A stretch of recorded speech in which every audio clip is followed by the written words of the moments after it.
तो आज के वीडियो में हम लोग अनबॉक्स करेंगे मेरे नए स्टूडियो मॉनिटर्स को, जो कि है एडम ऑडियो के T8V। और उसी के साथ साथ जैसे कि आप लोग मेरे पीछे देख सकते हैं, मैं उनको सेटअप करना भी दिखाऊंगा कि कैसे मैंने इनको सेटअप किया था। और इस वीडियो में मैं ये भी डिस्कस करूंगा कि मैंने इनमें क्यों इन्वेस्ट किया और क्या ये वर्थ इट है कि नहीं। तो इस वीडियो को जरूर एंड तक देखना, बिकॉज इस वीडियो के एंड में मैंने अपना ऑनेस्ट रिव्यू भी शेयर किया। Hey guys, I am Vasudev और आप देख रहे हैं मिक्स विद वासुदेव। तो काफी टाइम से ये जो मॉनिटर्स हैं ये मेरी विश लिस्ट में थे, एंड प्रिसोनस कैली के बाद finally I wanted to invest in them. तो आई एम प्रीटी श्योर आप लोग यही सोच रहे होंगे कि मैं बोल रहा हूँ कि अभी हम इन्हें अनबॉक्स करेंगे और ये पीछे सेटअप हुए हुए हैं। तो जो अनबॉक्सिंग वीडियो था वो मैंने तभी बना लिया था जब मैं इनको लेके आया था, बट कहीं ना कहीं इन पे वीडियो में तब बनाना चाहता था जब मैं यूज्ड टू हो जाता इनकी साउंड से। इसीलिए 1-2 वीक्स तक मैंने इन्हें यूज किया और फिर आई डिसाइडेड कि अब मैं इन पे एक रिव्यू वीडियो बनाऊंगा। तो बिफोर स्टार्टिंग द वीडियो मुझे नीचे कमेंट्स में बताइए कि ऐसी कौन सी कंपनी है, ऐसे कौन से स्टूडियो मॉनिटर्स हैं जो कि आपकी विश लिस्ट में है और आप उन्हें खरीदना चाहते हो। भाई सबसे पहले तो ढेर सारी बधाइयाँ। शुक्रिया मोंटी भाई। तो अब तो तू पुराने वाले मॉनिटर्स को उनको क्या, वो तो अब कहाँ तेरे काम के। ऐसा कुछ भी नहीं है, अब मैं डुअल मॉनिटर सेटअप यूज करूंगा। अच्छा, वैसे तूने ये क्यों पूछा? कुछ नहीं, बस ऐसे ही।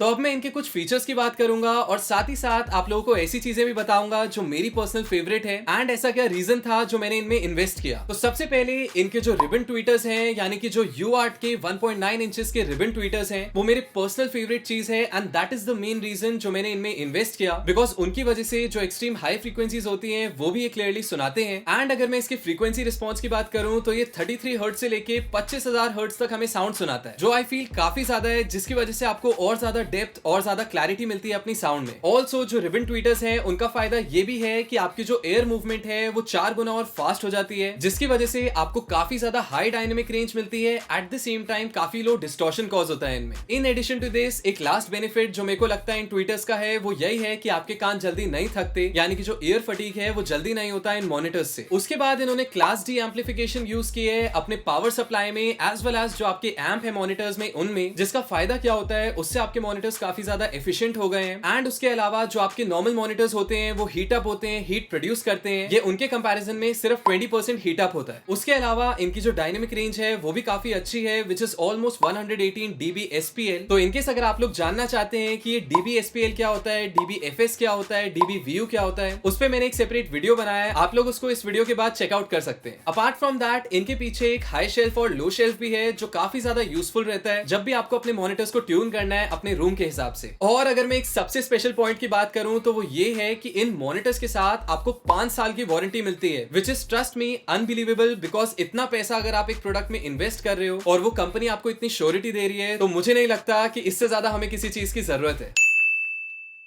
तो अब अगर मैं ऑनेस्ट रिव्यू की बात करूं तो सच बताऊं तो मैं इनको 1-2 हफ्ते से यूज कर रहा हूं, प्लस मैंने इससे पहले भी 2-3 मॉनिटर्स यूज किए हैं। तो कहीं ना कहीं if I try to differentiate तो मुझे लगता है कि इसका टॉप एंड जो है, इसका हाई एंड जो है, दैट इज वेरी क्लियर। और कहीं ना कहीं इसकी जो स्टीरियो इमेजिंग है वो भी मेरे को बहुत अच्छी लगी। यानी कि when I was listening to professional songs या अपने मिक्स किए गए गानों को मैं सुनता हूं तो कहीं ना कहीं जो पीछे के आर्पेजिएटर्स हैं, पैड्स हैं, जो यूजुअली हमें नहीं सुनाई देते, वो भी बहुत क्लियरली सुनाई दे रहे थे। अपार्ट फ्रॉम दैट इनका लो एंड भी काफी क्लीन है, लो एंड भी काफी क्लियर है, बिकॉज जाहिर सी बात है आपके पास 8 इंच का सबवूफर जो है। तो अब अगर मैं कॉन्स की बात करूं तो ऑनेस्टली मुझे इनमें ज्यादा कॉन्स तो दिखे नहीं, लेकिन फिर भी अगर मैं सच बताऊं तो मुझे लगता है कहीं ना कहीं जो आपके EQ के कंट्रोल्स हैं वो और ज्यादा दे सकते थे, बिकॉज अल्टीमेटली वही चीज आपको रूम ट्यूनिंग में हेल्प करती है। और इसके अलावा पर्सनली मुझे सिर्फ एक और चीज लगी और वो यही थी कि ये डेफिनेटली आपका लो एंड और हाई एंड तो बहुत अच्छे से देते हैं, बट मिड्स पे थोड़ा सा कम फोकस किया गया है। तो आई वुड से कि जब भी मैं अपने गाने मिक्स करता हूं तो कभी कभार मैं अपने मास्टर पे थोड़े से लो मिड्स बढ़ा देता हूं, just to get that warmth, just to get that width, क्योंकि वो चीज जो है वो जो इन मॉनिटर्स की रॉ साउंड है उसमें मुझे ऑब्टेन नहीं हो पाई। बट नेवरदलेस इतने सारे प्रोज हैं इन मॉनिटर्स के कि कहीं ना कहीं ये जो एक दो छोटे से पॉइंट्स हैं ये निगलेक्ट किए जा सकते हैं। और अब अगर मैं प्राइस की बात करूं तो इनका जो कॉस्ट है इस वक्त दैट इज अराउंड 60,000 रुपीज। तो जैसे कि मैंने आप लोगों को बताया ये काफी टाइम से मेरी विश लिस्ट में थे, तो डेफिनेटली मैं रिग्रेट तो नहीं करूंगा इनमें इन्वेस्ट करना, बिकॉज मैंने इनको पहले भी डिफरेंट स्टूडियोज में सुने हैं। बट मैं कुछ चीजें सजेस्ट करना चाहूंगा आप लोगों को अगर आपको इनमें इन्वेस्ट करना है। सबसे पहली चीज तो ये है कि आपका रूम साइज सफिशिएंट होना चाहिए अगर आपको ये मॉनिटर्स रखने हैं। तो इनकेस अगर आप लोग नहीं जानते कि मॉनिटर्स के साइज से रूम का साइज कैसे रिलेटेड है तो उस पर भी मैंने एक सेपरेट वीडियो बनाया है, आप लोग उसको चेकआउट कर सकते हैं। एंड सेकंड चीज ये है कि इनको अपनी टेबल पे या डेस्क पे प्लेस ना करें, इनके लिए हमेशा सेपरेट स्टैंड्स लाएं। Apart from that I think इस बजट में इससे बेटर तो मैंने और मॉनिटर्स नहीं देखे, बिकॉज ऐसा कुछ होता तो डेफिनेटली मैं उनमें इन्वेस्ट करता और इनमें नहीं। So I really can't wait to do my mixes on these monitors, और मैं आप लोगों को अपडेट करता रहूंगा। एंड प्रोबब्ली मैं कुछ महीने इनको यूज करने के बाद दोबारा इन पे वीडियो बनाऊंगा और आप लोगों के साथ और अपना एक्सपीरियंस शेयर करूंगा और प्रोज एंड कॉन्स डिस्कस करूंगा इन मॉनिटर्स के। तो इनकेस अगर ये वीडियो देखते वक्त या जनरली आप लोगों के मन में एक सवाल आया हो कि काफी सारे लोग दो दो पेयर ऑफ मॉनिटर्स क्यों यूज करते हैं, या काफी सारे स्टूडियोज में सेंटर में भी एक मॉनिटर रखा होता है, या कुछ तो ऐसे स्टूडियोज हैं जो कि वॉल के अंदर भी मॉनिटर्स लगाते हैं, तो इनकेस अगर आप लोग जानना चाहते हैं कि ये सारी चीजें क्या हैं, ये सारी टर्म्स का मीनिंग क्या है और इनका कब यूज होता है, तो नीचे जरूर कमेंट करें मास्टर क्लास। अगर काफी सारे लोग इंटरेस्टेड होंगे तो जरूर मैं उस पर भी एक सेपरेट वीडियो बनाऊंगा। भाई